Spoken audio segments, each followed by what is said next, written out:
So in this video, I am going to explain the one and only reason why I will not be upgrading to the Nikon Z50 Mark II.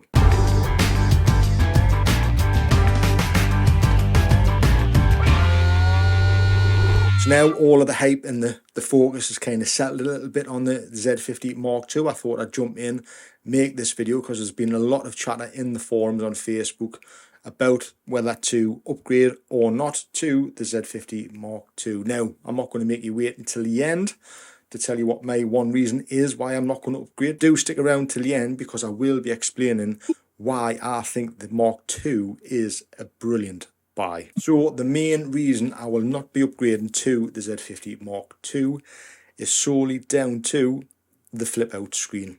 That was a big deal breaker for me.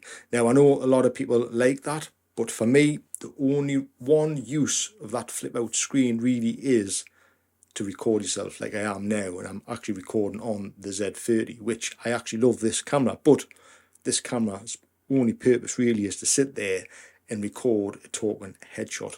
Now I love the Z50 for going out and taking photos, and taking photographs with a flip out screen.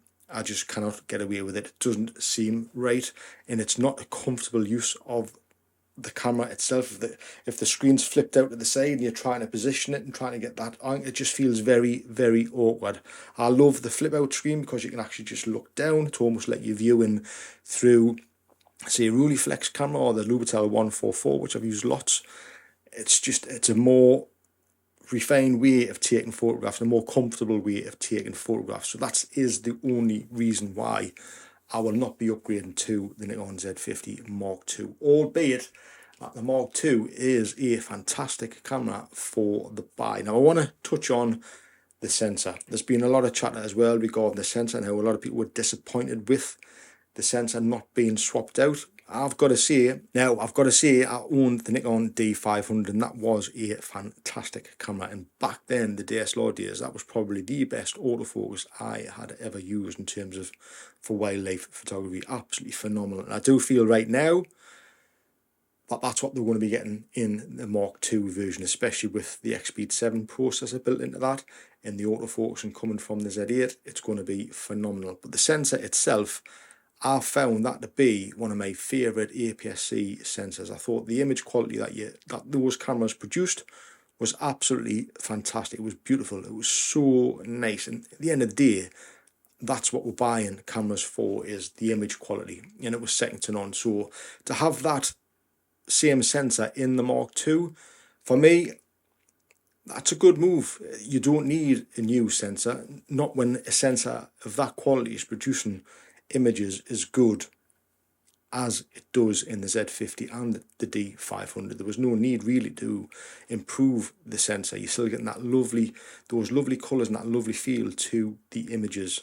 So if anybody is complaining about not having a new sensor in, I suppose it's subjective. It really is. I mean, I go back looking for older cameras, the old CCD sensors, which again just have a uniqueness about them, something that looks really nice in the images.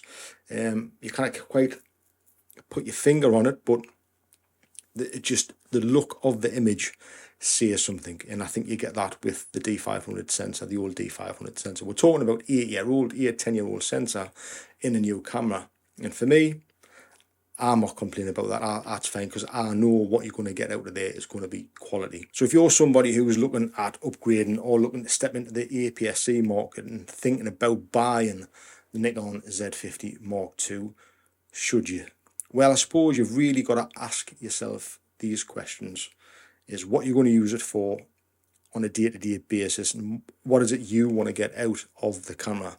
Now, I will tell you truthfully that the Z50 let me down massively shooting wildlife photography. I'm saying massively.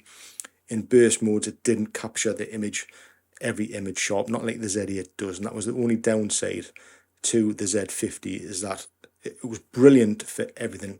I mean, I'm talking everything: street photography, portraits, shooting videos, shooting the talking headshots. The only time I seen its weaknesses was definitely during shooting wildlife, anything fast moving, birds in flight, all that kind of thing.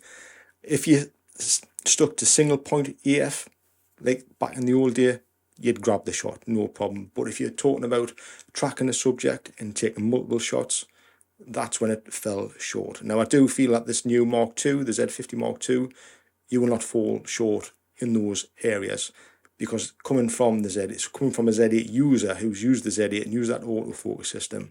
It's phenomenal. It really is. You don't really need any better than that focus system. So if that's coming to the Z50 Mark II at that price point, that's pretty fantastic. I mean, you're talking what, less than £900 for that camera, and you're talking £3,000 for the Z8.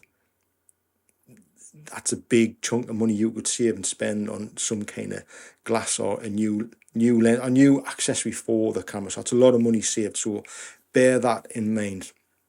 It's not always like spending more money you're going to get more out of it. I think, like I said, I've used the Z50 extensively in the past. I've made a lot of money off using the Z50. If you're somebody who shoots a lot of social media for companies, all that kind of thing, little videos, shorts, that is more than enough of a camera. If you're somebody who's starting out shooting headshots, the Z50 paired with the right lens is more than enough camera. You don't have to break the bank to get into this business, into the photography business. You just don't.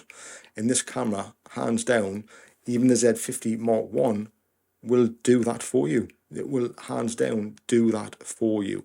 Now, if you're somebody who's stepping up from the Z50 and thinking about making that change, I suppose you've got to ask yourself, what is it you're going to gain from stepping up to the Mark II? Are you going to gain much? Well, we'll forget about the sensor for the time being, because really that's what captures the image. We don't need to worry about that, and we know what we're going to get. So you know you're going to be getting good quality. Now, obviously, you're going to be getting 120 frames a second. You're going to be getting 60 frames a second in 4K. Is that something you use much? Do you use it often? Because personally speaking, I only ever shoot these in 4K, the headshot sections, just to kind of future-proof the YouTube channel. If I'm shooting for a client, it's just 4K, it's just the standard 4K, especially for the social media stuff. Now, we're talking different levels of photography. I'm talking social media stuff, Instagram, Facebook, all that kind of stuff. The 4K is more than enough. Now, obviously, the Z50 Mark II does have the pre-release. I can only really see the reason to upgrade to the Z50 Mark II really is coming from either the wildlife side or the sports side. So if you do a lot of that, then I suppose it would be quite a good upgrade in terms of the autofocus. In fact, it would be a fantastic upgrade from that point of view for the autofocus system if you're shooting wildlife in sports. If you're shooting portraits, you're not going to see much of a difference. It's not going to make that much of a difference to you if you have the Z50 Mark II. If you're shooting food photography, say, with the Mark II, or the Z50, sorry, will you see much of a difference? No. Any kind of products? Yes, I know it's an APS-C, but some people do still shoot product photography with an APS-C sensor, because obviously social media doesn't necessarily need those high megapixel images. Will you see a difference? I don't think so. I honestly don't think so. Will you see a difference in the actual image quality? Well, I don't think we're going to at all, because it's the same sensor. So really, the only really need to upgrade is definitely just if you're shooting wildlife photography in sports, and that's come from somebody who's used the Z50 extensively. I've used it for wildlife as well, and like I said, it will get the images for you, but I do think just in single point AF, old school type of shooting, that's when you'll get more success rate out of it. Tracking stuff in flight, birds in flight, that kind of thing, you're going to miss out. You're going to miss a lot of shots. So you're somebody who shoots a lot of wildlife, then yes, I think it would be a good upgrade to that camera. Then bearing in mind, you probably sell your Z50 and you're probably looking at spending about another £500-600 to upgrade to that camera to get that extra AF performance in those scenarios. You've got to ask yourself, is that worth that chunk of money? And a lot of people will be saying, yes, that is worth me spending that kind of money, because it means if you're spending hours out and you're patiently waiting for hours for one certain thing to happen, you want that reliable AF at that moment. And the new Mark II, the Z50 Mark II, will definitely give you that. So for that reason alone, that's why you should upgrade. But unfortunately, I will not be upgrading to the Mark II. So I'm a little disappointed because I do like a lot of gear, and I would have liked that to have the flip out screen rather than, sorry, I would have the articulated screen rather than the flip out screen. I would have preferred that. And if that had been the case, we would have been talking about the new camera that I've just bought. But unfortunately, because I don't like shooting with the flip out screen, don't like shooting photographs with the flip out screen, then that camera just is not for me. So, but I thought I would put this one together because there was a lot of talk in the forums regarding whether they should upgrade or not. And I think it really does come down to two simple questions that you've got to ask yourself. Is it worth spending that extra for the autofocus that you're going to gain in those couple of scenarios, wildlife and fast moving objects? If you think it is, go for it. You will not be disappointed, because we all know, all the Z50 users know that that is a phenomenal camera, and we have not been disappointed yet. Or at least I haven't, and everybody I've spoken to, they have not either. So that's my 2 pennies worth for what it is worth. So I hope you're getting something out of the video. I hope it's clarified a few things for a few people, because we all like to rush out and splash the cash on new gear, but all have that gas syndrome. I know we do. It's just, it's contagious. It's infectious. We watch YouTube all the time. We see these people with all this new gear. Sometimes we've just got to kind of hold back, give ourselves a 30-day cooling off period, and then decide whether it really is worth the purchase after we've asked ourselves all of those questions. So there you go, folks. That is why I'm not buying the new Z50 Mark II. If you guys do, please let me know in the comments below. And if you have experience using the Z50, and if you're going to upgrade, stick a comment in below. I would love to hear your thoughts.